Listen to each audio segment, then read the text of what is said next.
Bir de yaxşı oğlanın qonağıyam. Dostumdur mən. Nə bilim Counter Strike oynayır. Trenajör zadı da var burada.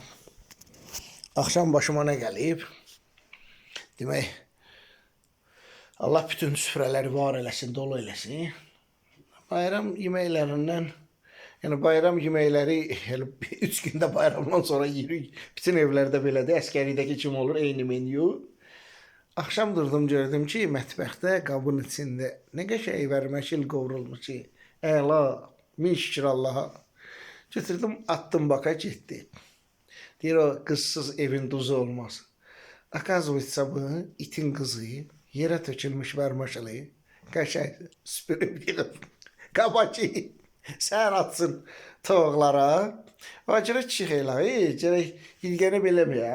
İlan qurbağa nə gəldi tutub yeyən. Mən ovçu olduğuma görə biraz vəhşiləşmişəm. Yəni bu hələ Allah saxlamış uşaqlığından belədir. Bir dəfə də yorğun arğın gəldim çöldən.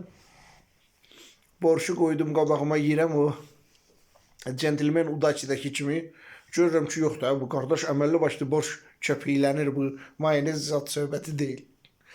Uşaq da görüb ki, indi ana yemək pişirir, əlinə təkəndən atır, qazana fırladır. Uşağın da nəyə olacaq? O uşaq üçün köpüşkən yoxdurmu ki, köpürdümək üçün? O da o əndərib ki, ürəyi soymayıb, biraz da qab şapını qatışdırıb. Boş olub, mən də yürəm, qardaş, bu ağzını bağlayanda əməlli başlı köpüklənir. Köpək qızını ağarımsam, budur qaçdı. Allah bütün balaları saxlasın.